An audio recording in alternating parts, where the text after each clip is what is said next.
My son stood in my driveway with a stack of flattened moving boxes under one arm and a folder of papers under the other, telling me I had 24 hours to decide what I wanted to keep. I looked at the folder longer than I looked at him. I already knew, before he said another word, that whatever was in it wouldn't hold up to a single serious question, because I'd known for 6 years something he didn't know at all, and by the end of that week, that gap in what we each understood was going to cost him considerably more than a house. Before I tell you what was actually in that folder, hit subscribe and turn on your notifications, because you'll want to see what happened to my son's company by the end of this one. Tell me in the comments, has anyone ever handed you a deadline for something that was never actually theirs to decide? Welcome to Revenge Stories Narrated, where family betrayal meets inevitable justice, and karma always collects its debt. My name is Despina. I'm 71, a widow for 6 years now, and I live in a small house my husband Anton built with his own hands over 2 summers, back when we had almost nothing but time and stubbornness in equal measure. I've spent most of my life as a seamstress, alterations mostly, wedding dresses and suit hems for people in this neighborhood who've known me longer than my son has been alive in some cases. I don't need much. I never have. Anton used to say that was the one thing about me he never had to worry about, and he was right, though it turned out to matter for reasons neither of us could have guessed at the time. My son Foster started a technology company 4 years ago, the kind that raises money in rounds and burns through most of it before anyone outside the industry understands what it actually does. He married Priscilla 2 years ago, a bright, sharp woman who decided almost immediately that my small house, my modest garden, and my complete lack of interest in renovating anything represented a kind of failure she found personally embarrassing to be associated with by marriage. The comments started small, the way these things usually do. A remark at Christmas about how much easier my life would be somewhere with on-site staff. A magazine left conspicuously on my kitchen table during a visit, folded open to an advertisement for an assisted living community 40 minutes away, one with a marble lobby and a monthly fee larger than what I'd spent on groceries most years of my marriage. Foster started asking, gently at first, whether I ever got lonely out here, whether I ever worried about the stairs, whether I'd considered that Anton's house was, in his words, a lot of house for one person. There was a particular Sunday dinner, about 8 months before the moving boxes appeared, when Priscilla asked me directly, in front of Foster and 2 of his college friends, whether I'd ever thought about what would happen if I fell and nobody found me for days, a question dressed up as concern that left the whole table quiet in a way I recognized even then as rehearsed. Foster didn't correct her. He looked at his plate the same way he'd later look at his shoes in my driveway, a habit I'd started noticing more and more whenever a conversation edged toward something he didn't want to fully stand behind. What none of them mentioned directly, though I understood it well enough by the second year of these conversations, was that this particular lot, half an acre in a neighborhood that had gotten considerably more desirable since Anton bought it decades ago, was worth a specific and increasingly large number that had very little to do with how much house one elderly widow actually needed. The visit with the moving boxes came on an ordinary Tuesday morning, no warning call beforehand. Foster and Priscilla both dressed for what I can only describe as a business meeting rather than a family conversation. The folder contained a document naming Foster as my power of attorney, dated 3 months earlier, with a signature at the bottom that resembled mine the way a photocopy resembles the original, close enough to pass a glance, not close enough to survive an actual look. I hadn't signed anything 3 months earlier. I hadn't signed anything at all. Priscilla did most of the talking. She explained, with the specific patience people use when they've rehearsed something, that they'd found a lovely community, that the sale of the house would more than cover the entry fee with plenty left over, that they only wanted what was best for me, and that they needed my answer, realistically, within a day, since the buyer they'd already lined up was eager to move quickly. Foster stood slightly behind her the entire time, not quite meeting my eyes, which told me more about how this idea had actually originated than anything either of them said out loud. If you've ever had someone hand you an ultimatum for something that was never actually theirs to give away, hit like right now. I'd love to know in the comments if you've ever recognized, calmly, that the person across from you had badly overestimated their own position. I didn't argue with them that morning. I told them I'd think about it, took the folder, thanked them for their concern in a tone I'm fairly certain Priscilla mistook for genuine gratitude, and closed the door once their car had backed out of the driveway.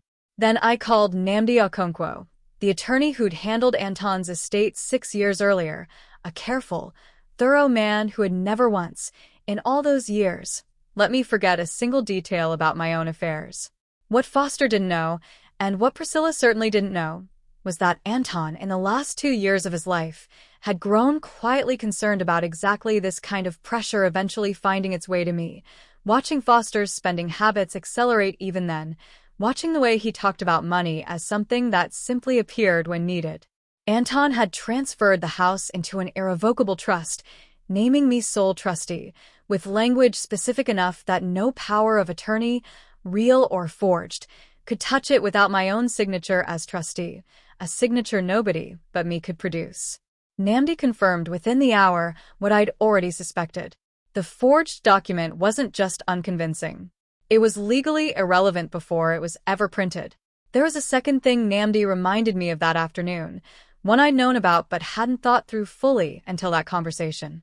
2 years earlier, when Foster's company needed a larger line of credit to survive its second funding round, he'd asked me, carefully and with more warmth than he'd shown me in the year since, whether I'd be willing to put up collateral against a portion of my retirement savings to help secure the loan. I'd said yes because he was my son, and because Anton had left me more than I'd ever expected to need, and because some part of me still wanted to believe that helping him would matter to him the way it mattered to me. The bank's paperwork, Nnamdi reminded me, gave me the right to withdraw that collateral with proper notice, at which point the loan's terms required immediate review, and very likely, given the company's current cash position, immediate recall. I sat with both pieces of information for 2 days before deciding what to do with them, the way you sit with something too large to react to quickly. I thought about the magazine on my kitchen table, the marble lobby, the specific coldness in Priscilla's voice when she'd said, realistically, about my 24 hours. I thought about Foster standing slightly behind her, not meeting my eyes, old enough to know better, and choosing not to anyway. They came back on schedule the following morning, expecting either a signature or a fight. I gave them neither. I handed the moving boxes back to Foster, still flattened, and told him plainly that the document in his folder wouldn't hold up to 5 minutes of scrutiny from anyone with a law degree, because the house hadn't been mine to sign away in the first place. It belonged to a trust his father had set up specifically to prevent this exact conversation from ever having any teeth. Priscilla's expression changed first, faster than Foster's, the particular look of someone recalculating a plan in real time. I told them both that I'd also spoken with Nnamdi about the collateral agreement from 2 years earlier, and that I'd be submitting formal notice to withdraw my portion by the end of the week, well within my rights under the original terms. I watched Foster's face do something I hadn't seen since he was a teenager caught in a lie too large to talk his way out of. The bank's review took 11 days.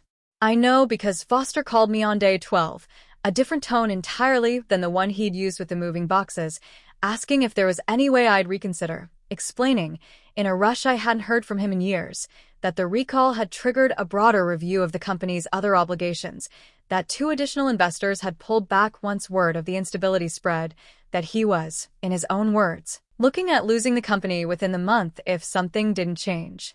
He mentioned, almost as an afterthought, that Priscilla had stopped answering his calls that same week, which struck me as its own small, separate consequence he hadn't fully accounted for either. I told him I understood how frightening that must feel, and that I hoped he'd remember it the next time he decided someone else's home was simply a line item in his own financial planning. I didn't withdraw the notice. I sat on my porch 3 weeks later, in the late afternoon, and watched his car pull into my driveway, watched him sit there for a long moment before getting out, watched him walk toward my door, already looking like a man rehearsing an apology he hadn't fully written yet. The company didn't survive in its original form. Foster sold what remained of it in pieces, enough to cover his and Priscilla's most immediate obligations, and the 2 of them moved into a rental considerably smaller than the house they'd tried to take from me. He comes by more often now, without Priscilla most weeks, sits in Anton's old chair on the porch, and doesn't mention assisted living anymore. I don't know yet whether the 2 of us will fully find our way back to something real. I know I still have the house Anton built with his own hands, and I still sit in my own kitchen most mornings with coffee and a mending pile. And for now, that's enough to build the rest around. If you've ever had family assume your quiet meant you wouldn't notice what they were actually doing, tell me about it in the comments. Subscribe if you want more stories like this one, and I'll see you in the next.